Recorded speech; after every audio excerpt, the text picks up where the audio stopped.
Isashimwe nongeye kubasuhuza mu mahoro ya Kristo abane namwe. Nejejwe no kuba tugiye kongera kwigana. Tugeze ku cyigisho cya 7 ariko ntabwo twagize umugisha wo kugira ngo tugitambutse, ariko abakurikiranye ibindi mwarabyumvise.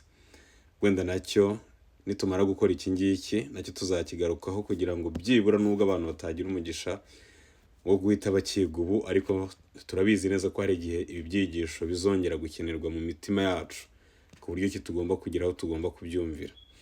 Rero reka dukomeze n'ikigisho cya 8 kigezweho, ariko nacyo tuzagerageza turi ukuntu twakigisha icya 7. Ikigisho cya 8 kiravuga ngo kugira kwizera. Icyo kwibuka kiravuga ngo kiboneka mu Baheburayo igice cya 11 ku murongo wa mbere, haranditse ngo kwizera ni ukumenya rwose ibyiringirwa udashidikanya ko bitazaba, kandi niko kuduhamiriza ibyo tutareba ko ari iby'ukuri. Reka dusenge. Data wa twese, Imana ikomeye kandi ikiranuka, izina ryawe rihabwe icyubahiro. Tunejejwe nuko muri uyu mwanya uduhaye umugisha wo kugira ngo twongere kubumbura ibyanditswe byera. Niyo mpamvu tugusabye cyane kugira ngo uze kubana natwe. He kuba ari jye kandi n'abazatega amatwi icyigisho he kuba ari bo, ahubwo Nyagasani udukirize imitima, reka ubugingo bwacu buzarokorwe n'amagambo watwandikiye, tuzakugiraho umugisha uhabwe icyubahiro. Ngaho uze kunyobora muri iki cyigisho mu izina rya Yesu Kristo. Amen. Kugira kwizera. Kwizera ni ukumenya rwose ibyiringirwa udashidikanya ko bitazaba, kandi niko kuduhamiriza ibyo tutareba ko ari iby'ukuri. Abaheburayo 11 umurongo wa mbere. Hari umuntu wavuze ati kwizera ni nka wifi, uburyo bwihuse bwa interinete bwo kugera ku makuru utagombye gucomeka telefone cyangwa mudasobwa n'ibindi, cyangwa se ku mugozi. Iyo porogaramu ntigaragarira amaso, ariko ifite imbaraga yo kuguhuza n'ibyo ukeneye. Nta gushidikanya, igihe tudafite kwizera ntidushobora kugirana umushyikirano n'Imana. Baduhaye urugero rw'umuntu wagereranije kwizera na wifi, cyangwa se uburyo bwa interinete bukoreshwa mu gutuma ubona amakuru ukeneye hatagize ibindi bintu, imigozi icomekwa kuri telefone yawe, imigozi icomekwa kuri kompiyuta yawe, ahubwo ni uburyo butagaragara ariko bufite imbaraga. Twese turabizi, nubwo tutabubona, tutabyitegereza n'amaso ngo tube twafata kuri iyo mbaraga, ariko turabibona uburyo iyi wifi ikora. Uyu muhanga rero avuga, cyangwa se uyu muntu avuga yuko kwizera kumeze nka wifi. Rero umuntu udafite kwizera, uko telefone idafite iyo wifi idashobora kugira, hari ibyo udashobora kugira amahirwe yo kubona, niko n'umuntu udafite kwizera adashobora kugirana umushyikirano n'Imana. Ni ibintu byumvikana. Mbese kwizera kwawe kumeze gute muri iki gihe? Mbese kwizera Imana kwawe kwigeze kunyeganyezwa? Ahari hari ibyigeze kukubaho mu buzima bikubera ikibazo ku buryo utamenye uko watera intambwe ujya mbere mu mushyikirano ugirana n'Imana. Iyo turi gusoma amagambo uku nguku, ntushake ujye uhagarika mu gihe uzajya uri kumva, ubanze wibaza ibibazo uyu mwanditsi yari arimo kutubaza. Mbese kwizera kwawe kumeze gute muri iki gihe? Icyo ni ikibazo cya mbere. Mbese kwizera Imana kwawe kwigeze kunyeganyezwa? Subira inyuma urebe mu mateka yawe. Hari ubwo wigeze wumva kwizera ushaka kubirambika hasi? Ikindi kibazo, ahari hari ibyigeze kukubaho mu buzima bikubera ikibazo ku buryo utamenye uko watera intambwe ijya mbere mu mushyikirano ugirana n'Imana. Hano ntabwo ari ikibazo bari kubyemeza. Birashoboka ko hari ibintu byatumye kwizera kwawe gusa no gutenteburitse, ukabona uburyo bwo kwegera Imana bisa n'ibikugoye. Ariko reka twumve. Cyangwa se kwizera kwawe kumeze nk'uburabyo, kumeze nk'akarabyo ka roza kava ku giti cy'icyatsi kagahinduka agashami gato, hanyuma kakabumbura kagahinduka ururabyo rw'amabara meza, rwuzuza mu cyumba impumuro nziza itazibagirana. Kuko mu by'ukuri kwizera ni ukumenya ibyiringirwa udashidikanya ko bitazaba, kandi ni kuko duhamiriza ibyo tutareba ko ari iby'ukuri. Ni ikintu tudashobora kwiremamo ubwacu, ni igihamya cy'ibyo tudashobora kurebesha amaso, kuko Imana yageneye umuntu wese kwizera. Kwizera ni impano y'Imana, ndetse kugeza n'icyo gihe kwizera Imana kuba gushoboka gusa bitewe n'icyo Imana iba yaratangiye gukorera muri twe ngo idufashe. Ibintu ushatse kubireba neza wareba Abaheburayo igice cya 11 umurongo wa mbere, wareba Abaroma igice cya 12 umurongo wa 3, kandi wareba igitabo rwandiko Pawulo yandikiye Abefeso igice cya 2 umurongo wa 8 n'uwa 9. Aha ngaha hose ushobora kwitegereza icyo kwizera bisobanuye, kandi baduha urugero rwiza ngo tugomba gutekereza niba hari igihe kwizera kwacu gutenteburika tukumva tubura Imana icyizere, cyangwa niba kwizera kwacu kumeze nk'akarabyo ka roza nako kagenda kakabumbura kakaba gashobora gukora ishami ryako cyangwa se igiti cyako, noneho gibasha kuzana impumuro nziza mu nzu. Se kwizera kwacu nuko kumeze, ni ukwizera kubasha guhangana n'ibintu igihe tutari kubyumva neza, ni ukwizera kubasha guhangana n'ibintu igihe tutari kumva bidasobanutse, ni ukwizera se kubasha guhangana n'ubuzima igihe turi kubona ibintu bisa naho nta gisubizo cyabyo dufite, cyangwa kwizera kwacu kuratenteburika ku rwego rukomeye. Ubitekerezeho nanjye mbitekereze, turebe kwizera kwacu uko kumeze muri iki gihe cya none n'inyifato tugira muri uko kwizera kwacu. Ingingo ya mbere iratubwira ngo mpa ikimenyetso gusa.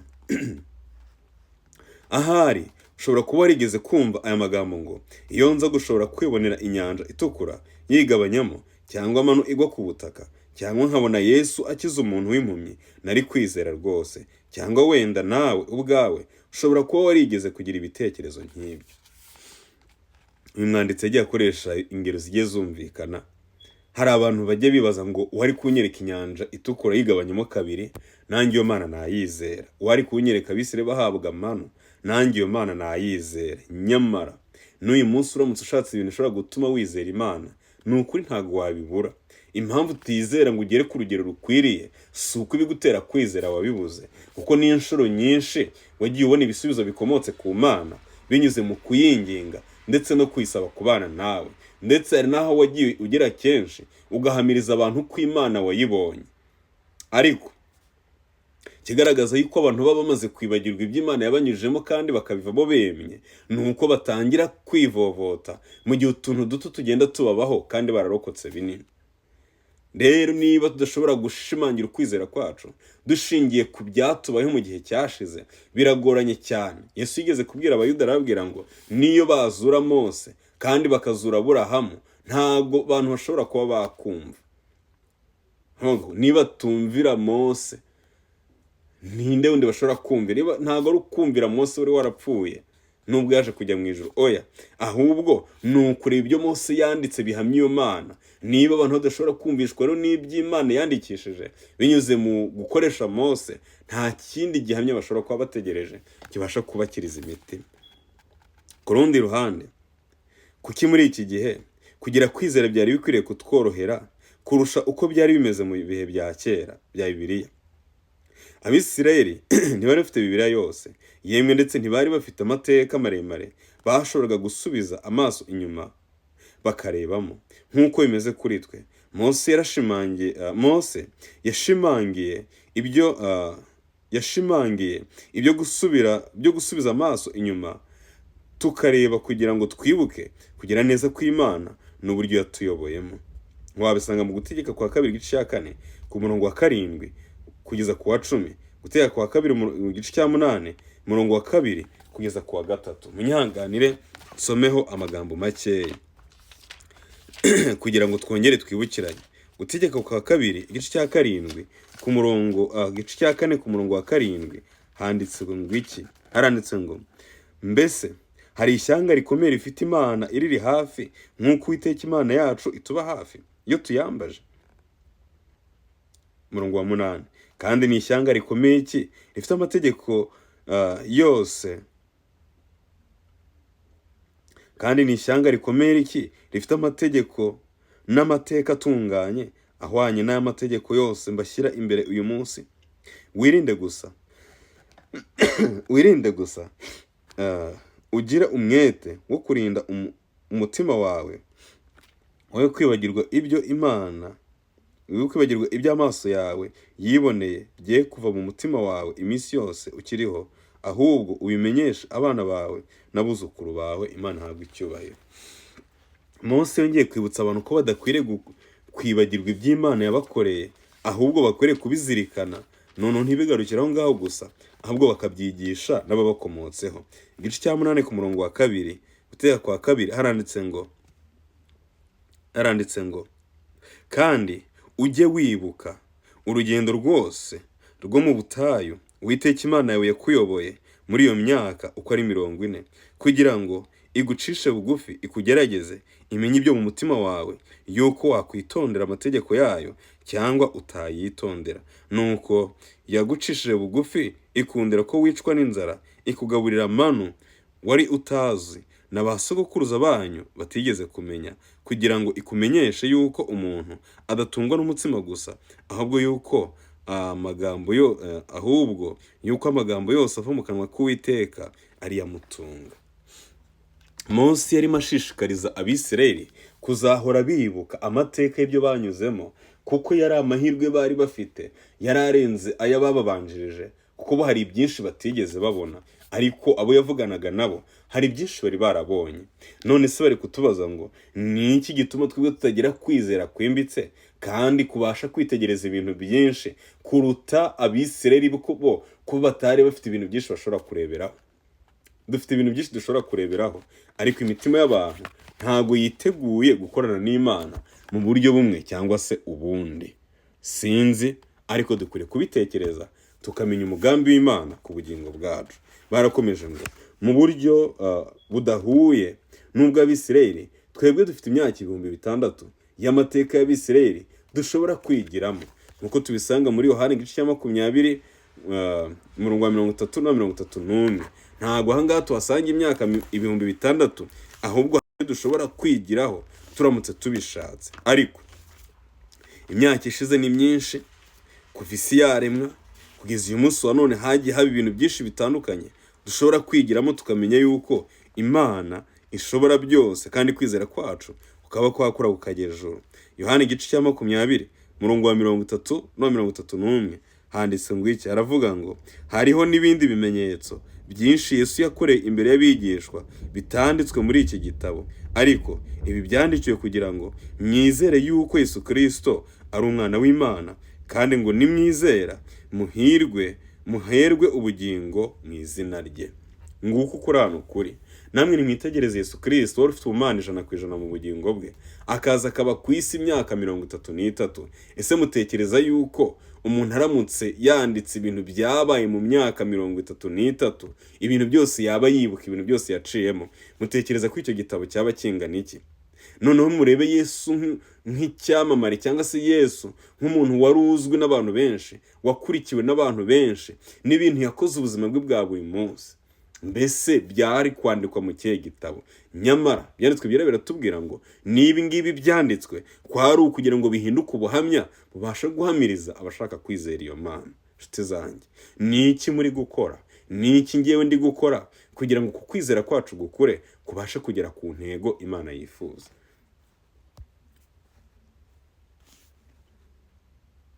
Tubizirikane kandi tubyiteho ku rwego rukomeye cyane.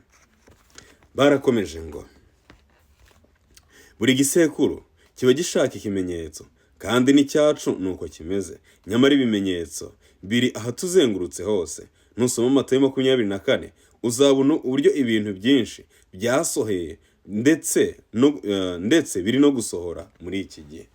Nubwo abantu bashobora gushaka ibimenyetso bigaragaza yuko Imana ibana nabo, bigaragaza yuko Imana ibitaho, ariko mu by'ukuri umuntu washatse kumenya ukuri ntiyabura ibimenyetso bimwereka iyo Mana.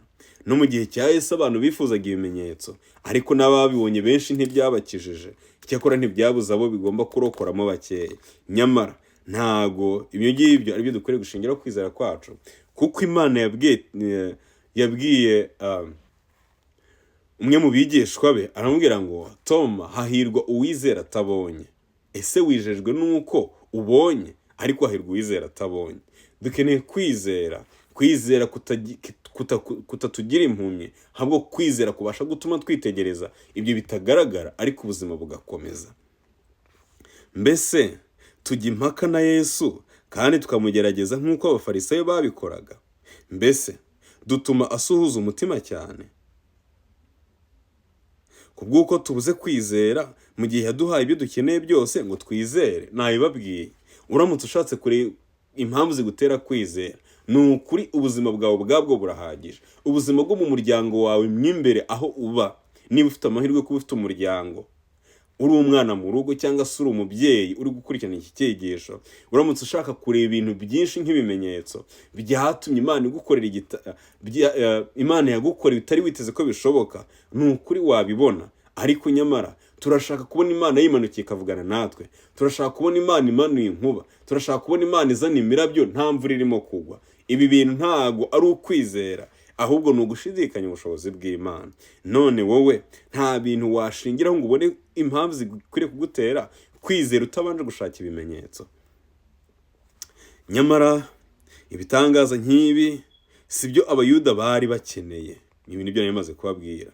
Ntabwo ibigaragara hanze byashoboraga kugira icyo bibamarira rwose. Ntabwo bari bakeneye kubona iterambere mu byerekeye ubwenge bwa kimuntu, ahubwo bari bakeneye guhinduka bashya mu by'umwuka. Iyo nari mbabwiye, bari bafite ibintu byinshi bashobora kureberaho bakamenya urukundo rw'Imana, bakamenya ubushobozi bwayo, kandi bakamenya uburyo Imana yagiye ibana nabo. Nyamara ntabwo ibyo ngibyo ari byo bari bakeneye, ahubwo ikintu cya mbere kidasanzwe bari bakeneye kwari uguhinduka k'umutima. Mbese birashoboka ko natwe twaba dukeneye kuvugururwa mu bya mwuka, kugendana n'Imana kutari ibyiganano, kugendana n'Imana by'ukuri umwanya ku wundi. Ahari ntidukeneye ikimenyetso kubera ko tuzi byinshi biri hafi yacu, iby'umwihariko ibyo dukura muri Bibiliya. Vandimwe, ese koko iyo mwitegereje musanga natwe dukeneye ibimenyetso kugira ngo tubone kwizera Imana, cyangwa se dufite ibintu byinshi tubasha kugenderaho noneho tugahita twizera iyo Mana? Hari ibimenyetso byinshi rero biri muri Bibiliya, hari ibimenyetso tugendana by'ubuzima bwacu bwa buri munsi. Ntago dukeneye ko Imana idusanga imbona nkubone, ahubwo nk'uko wabitubwiye hejuru, cya mbere dukeneye ni uguhinduka kw'imitima kugira ngo tubashe kandi tubashishwe kugera kuri izo ntego zindi. Nuko rero aho gutuma Yesu asuhuza umutima cyane bitewe n'uko tubuze kwizera, nimureke twibuke amagambo Yesu yabwiye Toma ati, hahirwa abizera batambonye. Yohana 20:29. Abaheburayo 11:1. Kwizera ni ukumenya ibyiringirwa, niko avuga. Imana ntidusaba kugira kwizera kw'impumyi. Oya, ntabwo Imana idusaba kugira kwizera nk'impumyi. Ukwizera kutabasha kugira ibyo gutekereza, ukwizera kutabasha kugira ibyo kwitegereza, ukwizera kutabasha kugira ibyo kuvuga, ukwizera kutabasha kugira ibyo oya. Imana ikeneye ko tugira kwizera gufite amatwi, kwizera kubasha kuvuga, kwizera kubasha kumva, kwizera kubasha kwihangana, kwizera kubasha gukomeza, kwizera kudacika intege, kandi kwizera gutera imbaraga ugufite. Nyamara Satani we arifuza ko kwizera kwacu kugabanuka. Ntago dukeneye ikimenyetso rero, ahubwo dukeneye kwiringira Imana. Nuko rero aho gutuma Yesu asuhuza umutima cyane bitewe n'uko tubuze kwizera, nimureke twibuke amagambo Yesu yabwiye Toma ati, hahirwa abizera batambonye. Ibi nari maze kubibabwira. Nyamara kandi nubwo dufite izi mpamvu zose, hahora hariho inzira gushidikanya kwanyuramo. Urufunguzo ruri mu kwibanda cyane ku bikomeza kwizera, ntabwo ari ku bintu bizana gushidikanya. Buriya rero no mu buzima bwacu busanzwe bwa buri munsi, iyo umuntu ashaka gutegura ibintu bibasha gutuma agera ku ntego, ntago inshuro nyinshi ashaka ibimukingira gutsindwa, kuko uko utinda kuri iyo ngingo yitwa gutsindwa, niko gutsindwa kugusatira.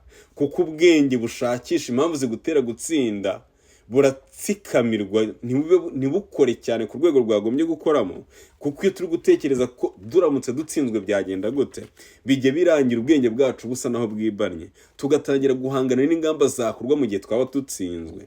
Nyamara mu gihe ahubwo ko gutsindwa atari byo dushaka, dukwiriye gushyira imbaraga mu kumenya ngo ni iki cyatuma njya mbere, ni iki cyatuma nkomeza. Ubwonko bwawe nibwibanda kuri ibyo bintu, uzagera ku ntego. No mu gakiza ni uko nguko bimeze. Witinda kuri Satani, witinda ku mikorere ye, kuko Imana yatwandikiye ibintu byinshi bibasha gutuma tugera ku ntego. Ibande kuri ibyo ngibyo, ubishakane umutima ukunze kandi ubishakane umwete, Imana izagukorera ibikomeye. Mu masegonda 60, ni mu buhe buryo wasobanuramo kwizera Imana yawe? Igisubizo cyawe kikubwira iki ku bijyanye n'urugendo ugendanamo n'Imana? Mu by'ukuri amasegonda 60 ni umunota umwe, birahagije kwitegereza uko kwizera kwawe kumeze. Nushaka nawe mu gihe uri kumva aya magambo, shyiramo agapoze uba ufunze video cyangwa se ufunze iyi audio, wibaze ngo kwizera kwanjye nkubanye nako gute? Ese sinjya nsubira inyuma, sinjya nshogora? Nusanga ari uko nguko bimeze, noneho witegereze wibaze ngo none mbanye gute n'Imana niba kwizera kwanjye kujegajega? Nyamara hari ibintu byinshi bikwiriye guhinduka. Ingingo ikurikiyeho iratubwira ngo Yesu areba kwizera kwacu. Yesu areba kwizera kwacu. Abantu benshi basaba ikimenyetso nk'uko tubibonye mu ngingo yo kuwa mbere. Abantu benshi bakeneye ibimenyetso, ariko gusa ibyo bakeneye ko n'Abayuda bagiye babihabwa, ariko ntabwo bose bakize, benshi bararimbutse. Yesu areba kwizera kwacu. Iyo ni ingingo ya kabiri. Kuba turi abayoboke ba Yesu ntibihita bisobanura ko kwizera kwacu gukomeye. Ninde uri kumva aya magambo? Mu by'ukuri abantu bamwe bavugaga ko bizera, nyamara Yesu yasobanukirwaga ibintu nyakuri byabaga biri mu mitima yabo. Kuba tubarizwa mu itorero runaka ntabwo ari byo bitubwira abantu bakomeye muri Kristo, oya rwose. Kuko Abayuda benshi bari bakomeye mu by'idini, ariko baburaga kwizera kubasha kurokora imitima yabo. Rero Kristo yahoraga ashyira ibyifuzo byabo hanze, ko yabasha kwitegereza mu mitima. Twebwe kwitegereza mu mitima ntitubishoboye, nta nubwo ari biri mu bushake, nta nubwo biri mu bushobozi bwacu. Ni nayo mpamvu tubeshywa kenshi, cyangwa se natwe tukabeshya kenshi, ko tuba tuzi yuko abo turi kuvugana nabo batenda kugira icyo benda kutubonaho mu mitima. Ariko reka mbibire ibanga. Burya nushaka gukontorora ubukristo bwawe nyakuri, ntukarebe wowe uri mu rusengero, ntukirebe wowe uri muri korari, ntukirebe uri guturisha amaturo, ntukirebe wagiye gusura abantu. Uzirebe inshuro nyinshi igihe uba uri wenyine, ni wowe wa nyawe, niwe mu Kristo cyangwa se niwe mu pagani. Naho ibyo abandi bantu bareba, biragaragara ko abantu basigaye batinya abantu kuruta uko batinya Imana. Imana ibiturinde.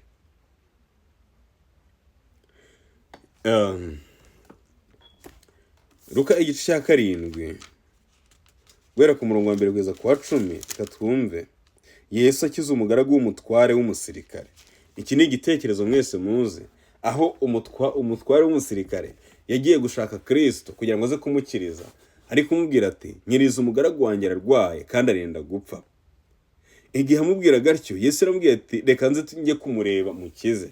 Undi aramubwira ati nyagasani cyangwa se databuja, wikwirwa nta nubwo binkwiriye kugera mu rugo rwanjye, nta nubwo ari ngombwa kugerayo. Nanjye ndi umuyobozi, hafite itsinda ry'abantu nyobora. Iyo mbategetse gukora iki baragikora, nababwira kujya aha bakahajya. Nawe tegeka kuko nzi yuko biri bukunde. Yesu yamusubije ngo iki?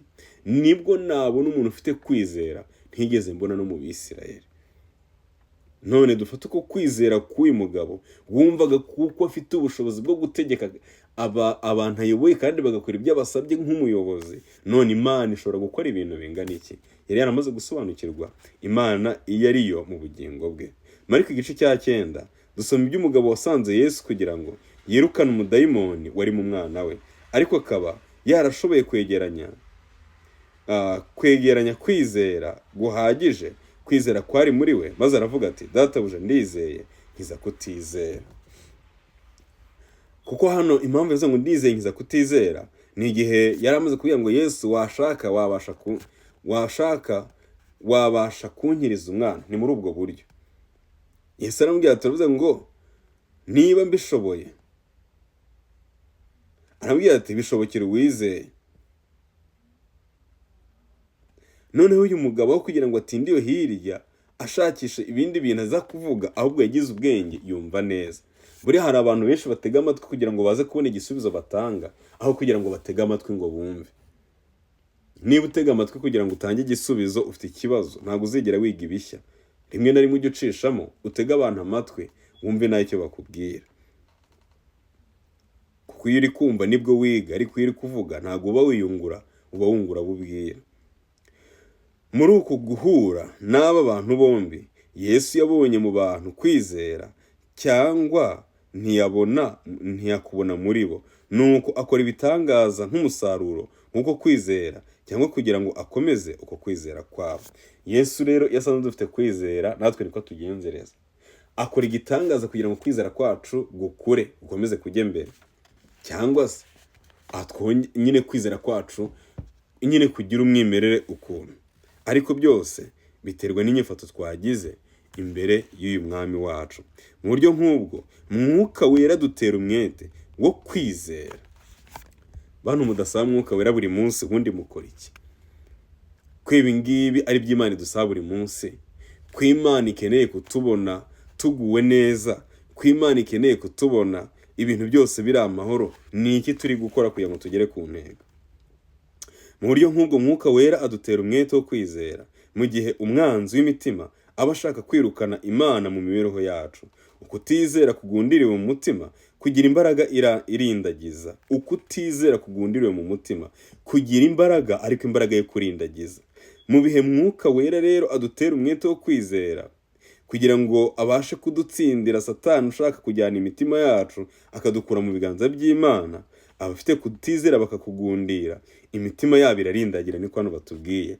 Imbuto zo gushidikanya bamaze igihe kirekire babiba, zizera imbuto zazo, ariko bagomba gukomeza gucukura hasi cyane, bakarandura umuzi wose wo kutizera. Igihe ibi bimera by'uburozi biranduwe, bikarekeraho gukura kubwo kubura ibibitunga mu magambo no mu bikorwa, umuntu ugomba kugira mu magambo no mu bikorwa.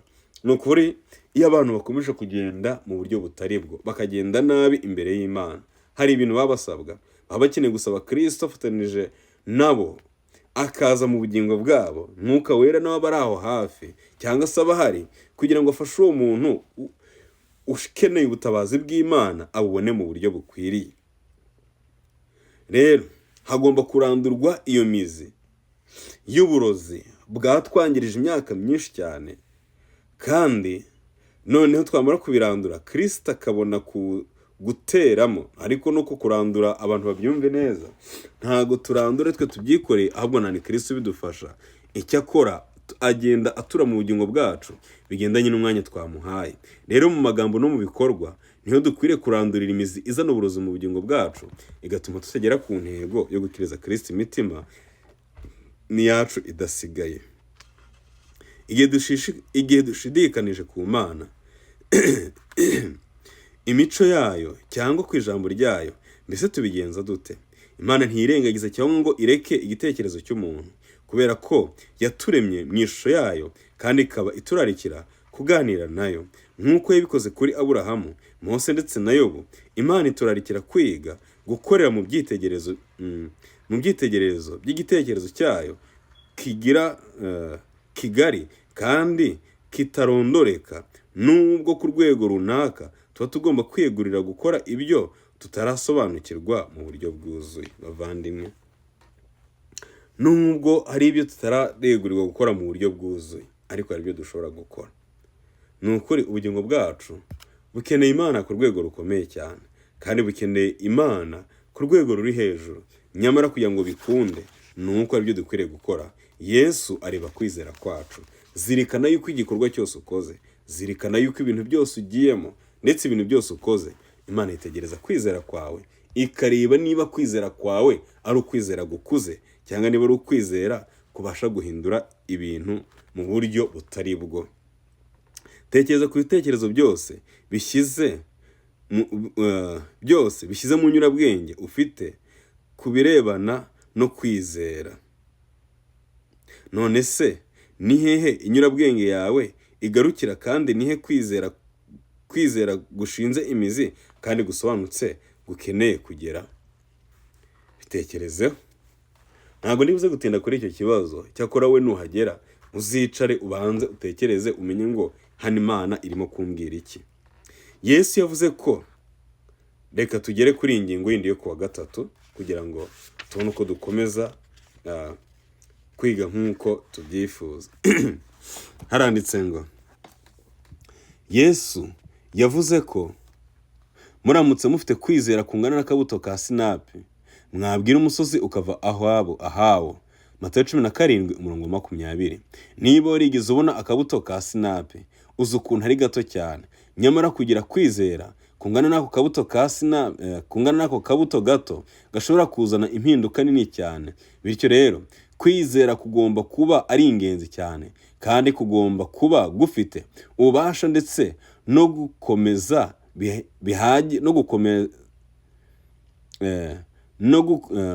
ububasha ndetse bukomeye bihagije kugira ngo gakore ibirenze ibyo abantu bashobora gukora. Ariko nubwo bimeze bityo, nk'uko akabuto ka sinapi gashobora gukura kagahinduka igiti kinini cyane, kwizera kwacu gukwiriye gukura, ntigukomeze kuguma ahantu hamwe. Tubonye yuko Yesu Kristo nawe yabwiye abigishwa, barabwira ngo mubaye mufite kwizera kungana n'akabuto ka sinapi, mwabwira n'uyu musozi ngo va ahangaha ugende, kandi uwo musozi wabumvira ukahava. Yesu abwira abantu yuko nibaramuka bemeye gukora ibyo abasaba gukora, bazakora n'ibitangaza biruta ibyo nawe ubwe yakoze. Si uko bashoboraga kumurusha ubutware, ahubwo hari ibyagombaga kubaho. Hari ibyagombaga kubaho kuko bagombaga gukora imirimo, ariko bashingiye ku byo Kristo yashoboraga kubafasha gukora mu buryo bumwe cyangwa se ubundi. Bisobanuye iki rero?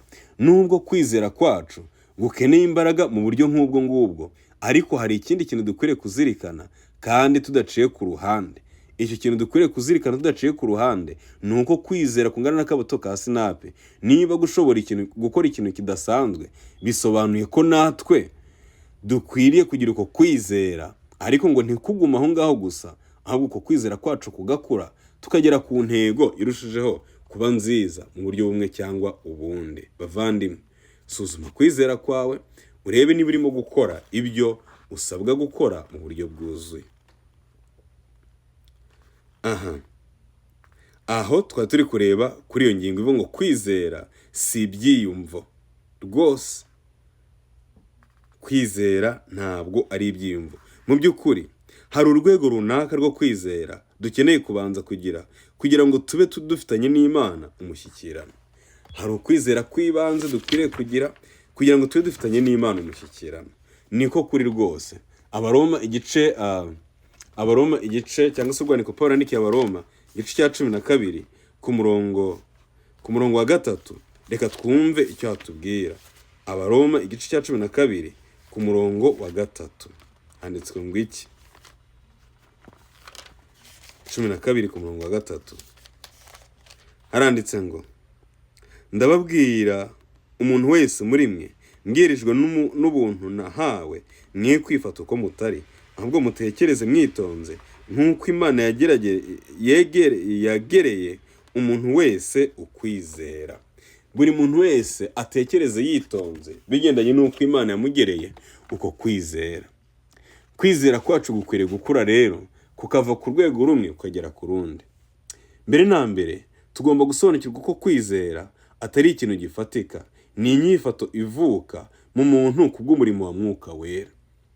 Kwizera ni inyifato ivuka mu muntu kubw'umurimo wa Mwuka Wera. Bivuze ngo ahantu Mwuka Wera atari gukorera, ntabwo kwizera gushobora kuhaboneka, kuko n'abafite uwo mwuka hari ubwo bahangana n'ingaruka z'ibyo babaye mu imyaka myinshi. Kwizera kugasa no kugiye kubura. Nimutekereze umuntu rero ukeneye Imana, akeneye Mwuka Wera urarika kugira ngo kwizera kubashe gukora ibyo gukwiriye gukora. Imana niyitangiza uwo murimo kubw'ubuntu bwayo. Ntabwo ari umuntu ugira kwizera ngo kuvumbukiye hirya kwizane, ahubwo Imana kubw'ubuntu bwayo niyo itangiza uwo murimo, ikatwireherezaho binyuze muri Mwuka Wera. Igihe tumwemereye kugenza atyo, dukizwa n'ubuntu kubwo kwizera. Iyo ikaba ari inyifato tugira ku buntu Imana yatugiriye binyuze mu rupfu rw'umwana wayo. Dukizwa bitewe n'uko twizeye Imana nk'umusaruro uva mu buntu bwayo. Nguko ukuri ahantu kuri. Ibi biri mu zingiro ryo kugirana umushyikirano nayo. Imana niyo irarika abantu ku nshuro ya mbere, niyo iduhamagarira kuba abishaka ko dukwiriye kubaho, niyo iduhamagarira kuba abishaka ko dukwiriye kubabo, kugira ngo tubashe kugendana nayo intambwe ku ntambwe. Icya kabiri ni uko tugomba kwibuka ko kwizera atari ibyiyumvo. Icya mbere tubonye ko kwizera si ikintu gifatika umuntu ashobora gufatisha intoki, ahubwo ni inyifato ivuka mu muntu ku bwa Mwuka w'Imana cyangwa se ku bwa Mwuka Wera. None icya kabiri ni uko tugomba kwibuka ko kwizera atari ibyiyumvo. Ko bimeze rwose. Benshi ntibakoresha ko kwizera, nyamara ari amahirwe n'inshingano bafite byo kugukoresha. Akenshi batekereza uko biyumva gushobora kuzanwa no kwizera gusa. Uko umuntu yiyumva siko kwizera. Kwizera ni ukwacu ngo tugukoreshe, ariko ibyiyumvo byo kwishima ndetse n'umugisha bitangwa, ibyiyumvo byo kwishima ndetse n'umugisha bitangwa n'Imana. Mu gihe tugiye kureba kwizera dufite, ntabwo dukwiriye kugusuzumira ku buryo twiyumva. Oya rwose. Ntabwo dukwiriye kugusuzumira ku buryo dutekereza ibintu ngo twumve amahoro dufite deja akomotse ku Mana. Ntabwo ariko bimeze. Ahubwo dusanze yuko ni impano ikomoka ku Mana, ariko iza kubera ko Mwuka Wera yageze mu bugingo bwacu.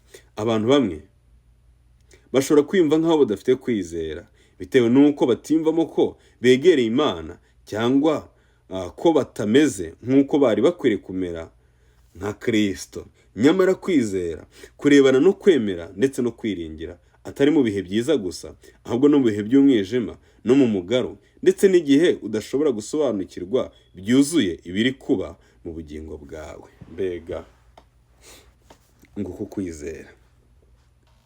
Kwizera ntigukwiriye kugendana n'amarangamutima y'uburyo turi kwiyumva, ndetse ngo benshi bajya batekereza ko nta kwizera bafite bagendeye ku rugero bari kwitekerezaho.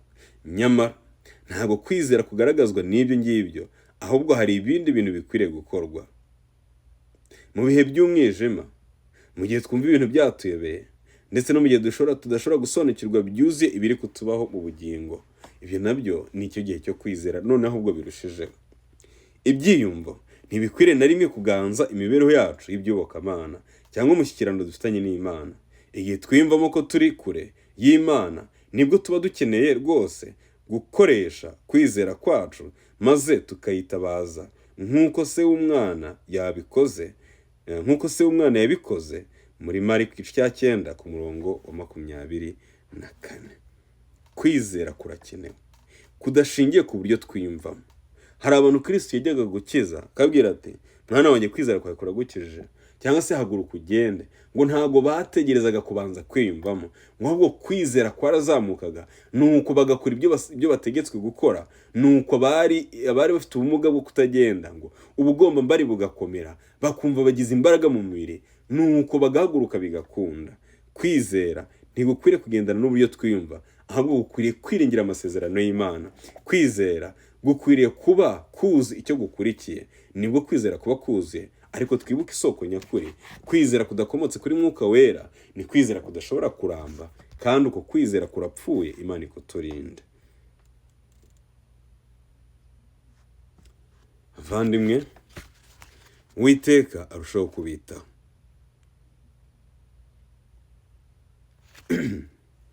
Reka turebe ingingo yo kuwa 4 itubwira ngo ingero zo kwizera. Uyu munsi mara umwanya wiga Abaheburayo igice cya 11. Ni cya cyigisho kivuga ngo intwari mu kwizera. Igihe kivuga ibyo kwizera gukomeye bwa mbere, gisome uranguruye. Iki gice gisoma uranguruye, udahagarara hanyuma ugisome inshuro ya kabiri maze wandike icyo utekereza ku bibazo bikurikira. Namwe mubyibuka neza turi kwiga uburyo bwo kwiga Bibiliya, muribuka ko mu ngingo twari dufite hari harimo no kwiga wandika, kuko bigufasha kumenya neza iyo uri gukora impine cyangwa se inshamake y'ibyo wize, ni ibintu bigufasha kugumana bya bintu mu mutima wawe cyangwa se mu bwonko bwawe. Noneho hano rero hari ibibazo nabyo tugiye kwibaza. Soma umurongo wa mbere. Kwizera ni ukumenya ibyiringiro rwose udashidikanya ko bitazaba. Ni iki wiringiye uyu munsi udashobora kurebesha amaso? Njye ku giti cyanjye nuko Kristo ambereye byose, nubwo ntabasha kubirebesha amaso ariko umutima wanjye urabyizera. Ikindi kintu cya kabiri, nizera nubwo ntakirebesha amaso, ntigeze nanaboneka muri icyo gihe ngo nkibone, nuko nzi ko Kristo yampfiriye, kandi nuko nzi ko Kristo yapfiriye abari mu isi, nk'uko tubisoma muri Yohana 3:16, kandi twongera twabibona mu gice cya 11 cya Matayo umurongo wa 28, Yesu abwira abantu barushye ngo baza baruhure. Rero ni gute rero twebwe ibyacu bimeze? Ni iki tuba tugaragaza cyangwa se tubigenza gute kugira ngo twiringire Imana? Nahe masomo dushobora gukuramo aho ngaho. Ni iki wiringiye uyu munsi udashobora kurebesha amaso? Kandi ikindi nari maze kuvuga bibiri, icyuko Kristo yampfiriye, icyo ni kimwe, icyuko Kristo ambereye byose. Ikindi ni uko muri Yohana 14, ntimuhagarike imitima yanyu, mwizere Imana nanjye munyizere. Mu rugo rwa Data hariyo amazu menshi, yaba adahari mbabwira ko ngiye kubategurira ahanyu kugira ngo aho ni namwe muzabe. Kuba rero ahari ayo mazu, nanjye numva mfite icyizere cy'uko hari umunsi Kristo azaza kandi akatujyana aho hantu yaduteguriye. Ni uruhe ruhare kwizera kugira mu buhamya bwawe bwite no mu biganiro byawe? Kuko bino bibazo bisa naho ari iby'umuntu ku giti cye, ndavuga nirekezaho. Kwizera kuramfasha cyane iyo nitegereje ibintu byinshi Imana yankoreye, nkabyitegereza mu buryo bwabyo bwuzuye, mpita numva kwizera kwanjye gukwiriye gukura kandi kugera ku rugero runaka, kuko mba mfite impamvu nyinshi zo gushima. Kwizera kwanjye rero iyo ngusangije abandi numva nkomeye, ariko n'abandi bagakomera. Iyo nsanze hari abantu babuze ibyiringiro, babuze kwizera umwami n'umukiza, nuko nkabaganiza nkabona barakomeye, mpita numva kwa kwizera kwanjye nanjye gukuze kandi nkumva ngeze ku yindi ntego. Kwizera rero kugira umumaro umuntu ugufite, kandi iyo ukomeza kuvuga ibyo kwizera, inyandiko itubwira yuko kwizera kwawe nawe kurakura, kandi uko ubikora igihe kinini, imyaka myinshi, niko kwizera kwawe nawe gufata kukarema cyangwa se kugafatisha imizi mu bugingo bwacu, tugasigara dufite kwizera kwakuze. Ongera usome umurongo wa 3 uvuga ku Mana no ku byaremwe. Kuki mu buryo bwinshi kubaho kw'Imana rurema gukwiriye kuba ikintu cyoroshye kurusha ibindi bintu byose gufata kubwo kwizera? Nuko iby'Imana yakoze birigaragaza, kandi n'ibihamya byabyo birahari. Ibiti biduhereza umwuka, imisozi iduhereza amazi tubone icyo kunywa, ubutaka bukaduhereza ibyo kurya. Ibyo ni ibimenyetso byose bifatika bigaragaza yuko hejuru y'ibintu byose hari Imana iriho kandi yahozeho, kandi ifite ubushobozi bwose, yaraturimye dushyira ku isi. Iyo Mana ikwiriye kubaho, kandi kwizera kwacu gukwiriye gukura, ko tutakurikiye Bayali kubera ko twakurikiye Imana nzima. Murongo wa 6, wandike ubutumwa buri muri uyu murongo mu magambo yawe. Kuva ku murongo wa 7 ukageza ku murongo wa 40, hahishura imibereho y'abantu batandukanye bo muri Bibiliya. Kubera iki kwizera ari izingiro risobanura imbaraga z'umushyikirano abo bantu bari bafitanye n'Imana.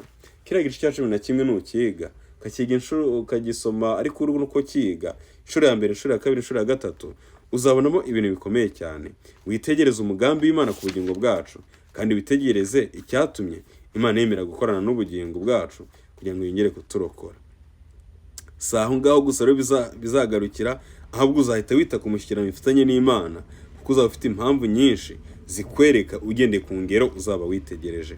Kumenya Imana no kugirana nayo umushyikirano muzima kandi ufite imbaraga bisaba kwizera. Ni mu buhe buryo ushobora gukomeza kwizera kwawe, cyangwa ugatera ubutwari umuntu ufite kwizera kujegajega?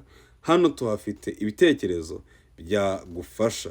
Kwizera guto kungana n'akabuto ka sinapi gufite imbaraga kandi kuraguhagije ngo ukurire mu mushyikirano ugirana n'Imana.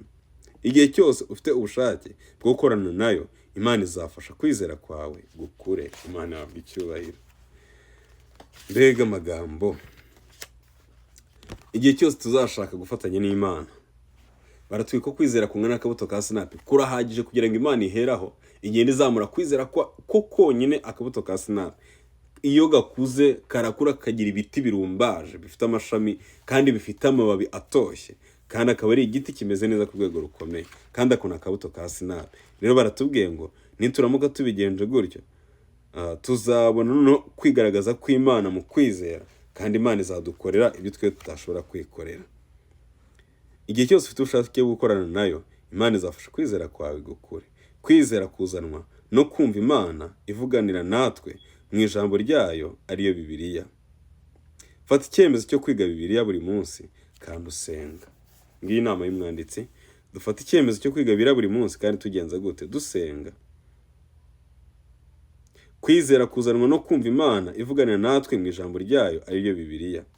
Icyo ni icya kabiri. Icya mbere, kwizera guto kungana n'akabuto ka sinapi kurahagije, ariko dukeneye no kwiga ijambo ry'Imana no gusenga kugira ngo Imana ikomeze kudusobanura. Gatatu, saba Imana kongera kwizera kwawe, nk'uko wa mubyeyi yasabye Yesu afite umwana utewe n'abadayimoni, maze agatera hejuru n'amarira menshi ati, databuja ndizeye, nkiza kutizera.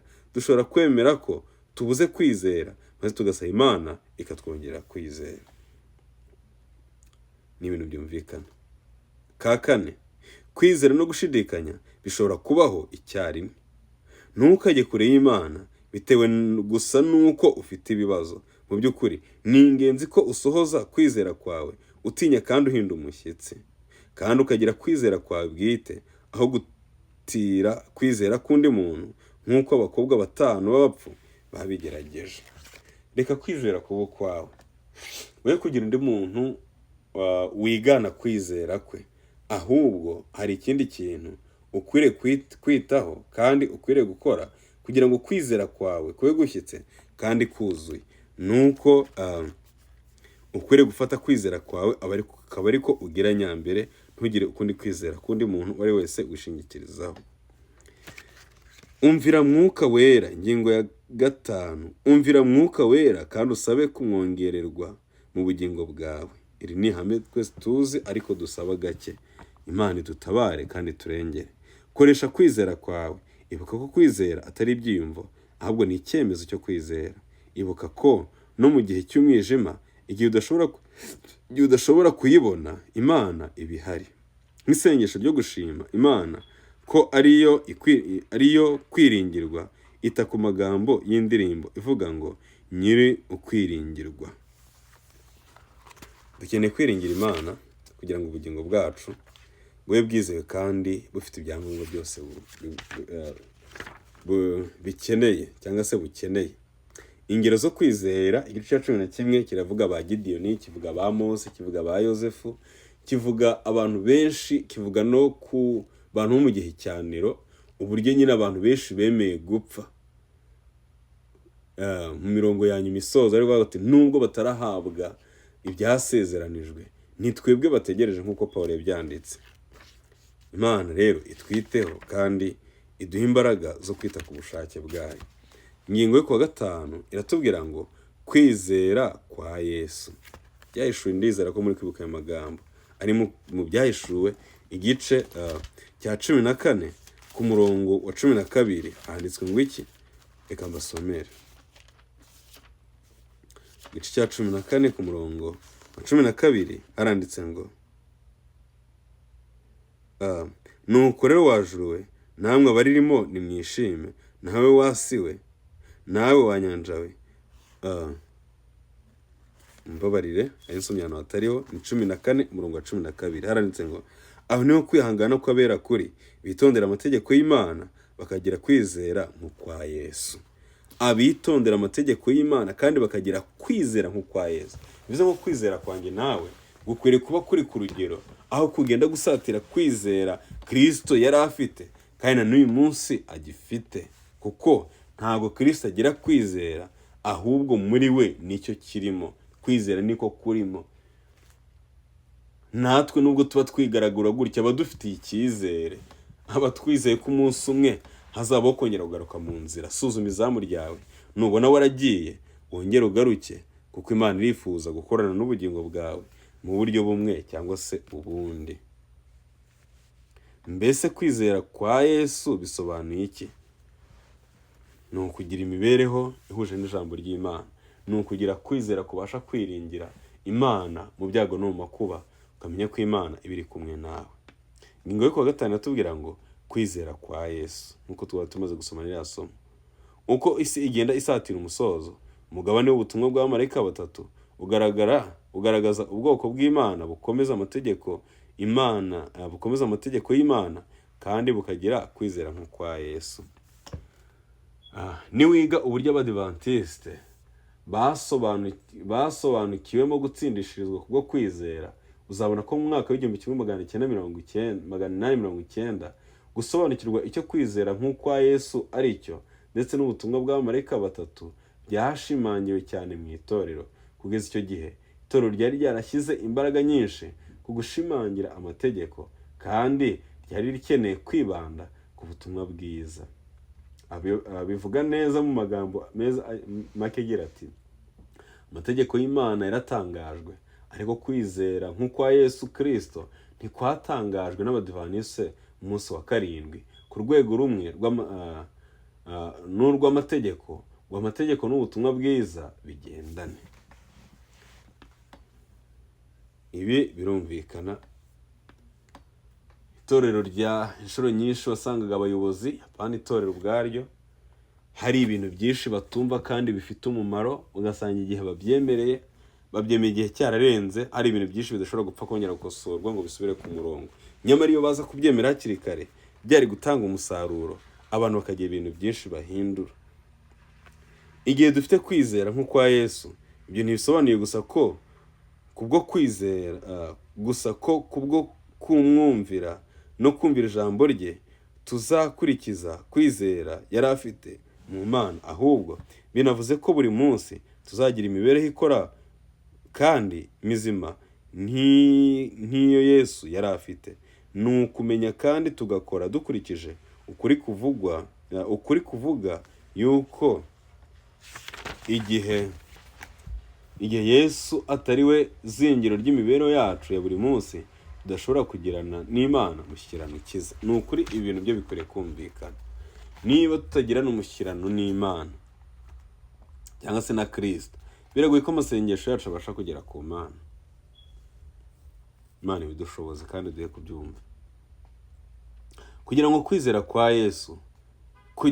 kwizera kwa Yesu bisobanuye kugira Yesu akaba muri twe, bityo kwizera kukaba mu mitima yacu, kuko Yesu ari we rufatiro rwo kwizera kwacu. Ibihe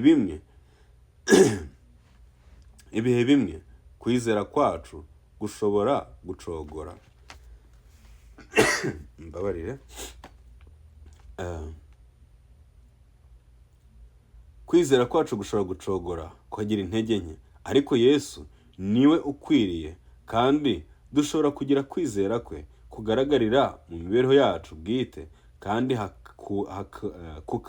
kukabarwa kuri twe ku bw'impano y'ubuntu ihabwa abizera bose. Mbese kwizera kwa Yesu ukwifuza ku rwego rungana iki? Vandimwe, ese kwizera kwa Yesu mbese kwizera Yesu ukwifuza ku rwego rungana rute? Icishe bugufi maze usabe Imana kukuguha, kandi usabe wishingikirije ku magambo yanditswe mu Baheburayo igice cya 11:6. Nk'isengesho ryawe bwite uvuge uti: Mwami, ntibishoboka ko nkunezeza igihe ntafite kwizera. Nje imbere yawe nizeye ko uriho kandi uzangororera, nindamuka ngushakanye umwete. Ubu nibyo nkoze nonaha. Ibi bintu dukwiriye kubitekerezaho, kandi tukamenya ko kwizera kwacu gukwiriye gukura. ndetse n'igihe twumva ntako dufite ntabwo dukwiriye kubwira Kristo ngo twongerere kwizera, oya, ahubwo dukwiriye gusaba kwizera Kristo, tukamusaba kwizera k'umwimerere.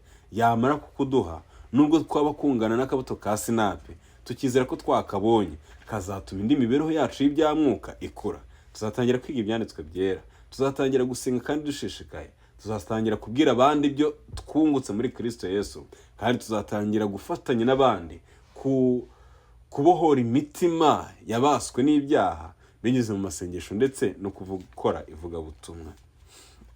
Inshuti zanjye, ndagira mbabwire yuko hari ibintu byinshi dukeneye gukora, ariko Kristo akwiriye kuba izingiro rya byose. Ibindi byo kwigwa no kuzirikana ni ibintu biba bikubiye muri ziriya ngingo zindi zose. Dutsindishirizwa cyangwa se tubabarirwa kandi tukagira amahoro ku Mana kubwo kwizera. Amen. Hanyuma nk'uko tubisanga mu Baroma igice cya 5 ku murongo wa 1, ubwo twatsindishizwa n'umuntu kubwo kwizera, dufite amahoro ku Mana.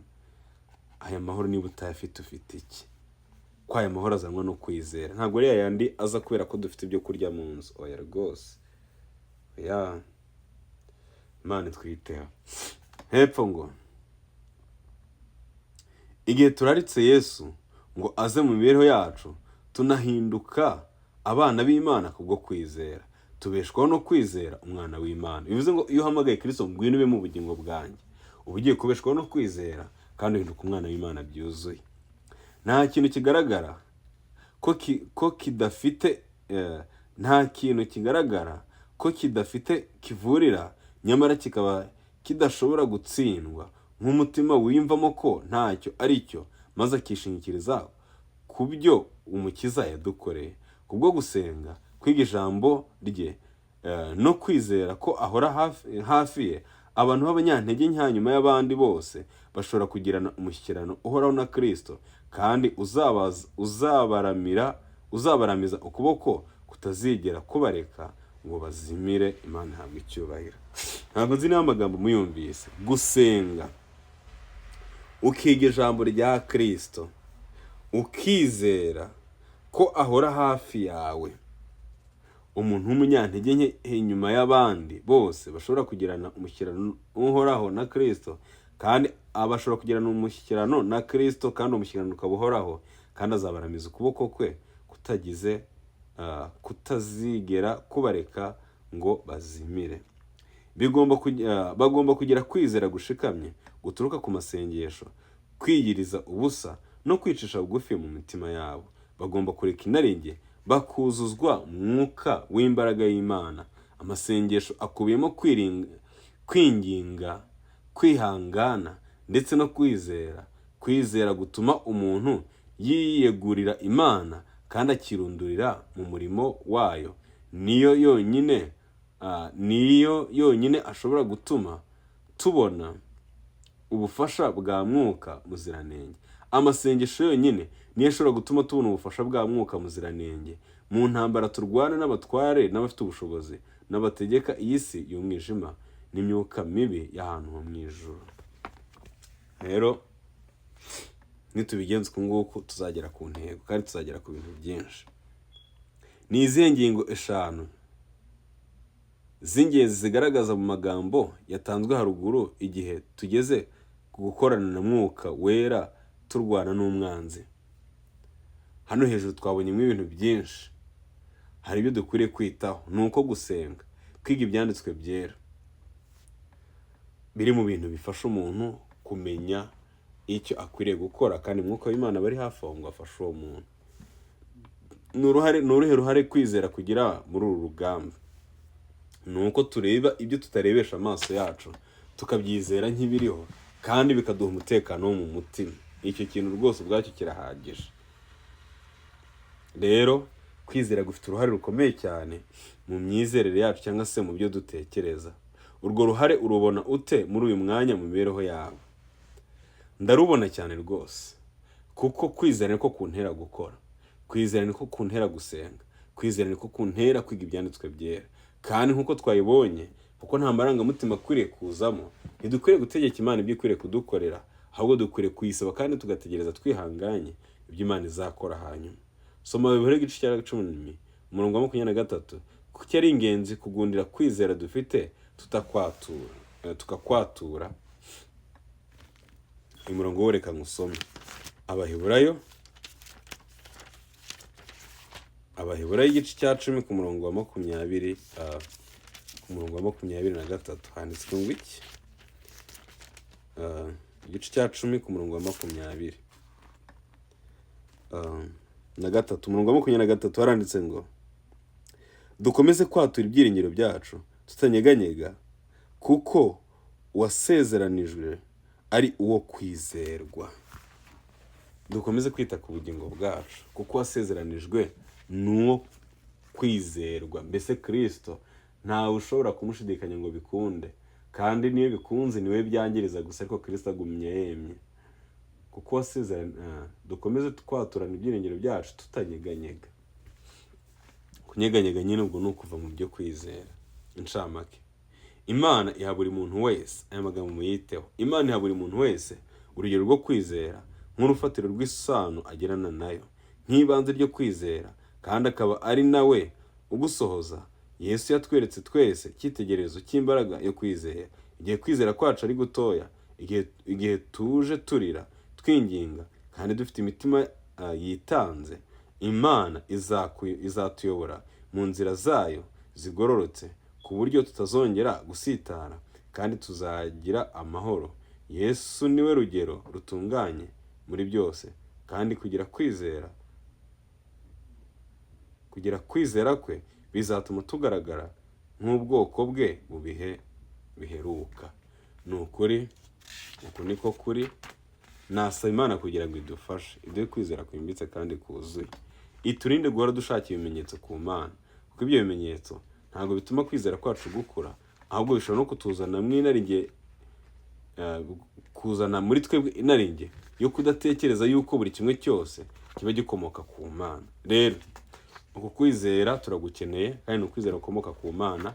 Reka tugirire Imana icyizere, ariko nanone tugire ibyo duhindura mu bugingo bwacu, kugira ngo kwizera kumwe n'akabuto ka sinapi kubone ahantu gukorera mu buryo bwuzuye. Uwiteka abagire neza kandi abambike imbaraga mu izina rya Yesu. Reka dusenge. Urera kandi urakiranuka Data, ufite ubushobozi kandi ufite icyubahiro giheranije, nubwo bitadukwiriye ko tuvuga izina ryawe nk'uko tubyifuza, ariko ubwa Kristo watwemereye kurivuga, izina ryawe rihabwa icyubahiro. Nsenze nkomeje cyane kugira ngo ufashe twese abakurikiye icyigisho, utugirire neza, kandi umwuka wawe wera aduhe imbaraga idasanzwe yo kurushaho kubana nawe mu buryo bwuzuye. Imana ihabwa icyubahiro. Turakwinginze rero kugira ngo ubwo wasezeranye umwuka wera, ubwo wasezeranye imbaraga yo kuturinda, ubwo wasezeranye ko uzagaruka ukatujyana, reka uduhe imyiteguro ihamye kandi ikwiriye. Mana, ni ukuri tugufitiye icyizere, uzabidukorere dushima izina ryawe. Giye kuba uko dushaka twebwe ubwacu, kuko tubishyize mu bushake bwawe kugira ngo hazakoreshwe uburyo bwawe Data, uzadukorera ibikomeye, izina ryawe rihabwa icyubahiro. Uninde kandi urinde abazatega amatwi bumva iki cyigisho, twese turindire mu bushake bwawe no mu mbaraga zawe, mu izina rya Yesu Kristo. Amen.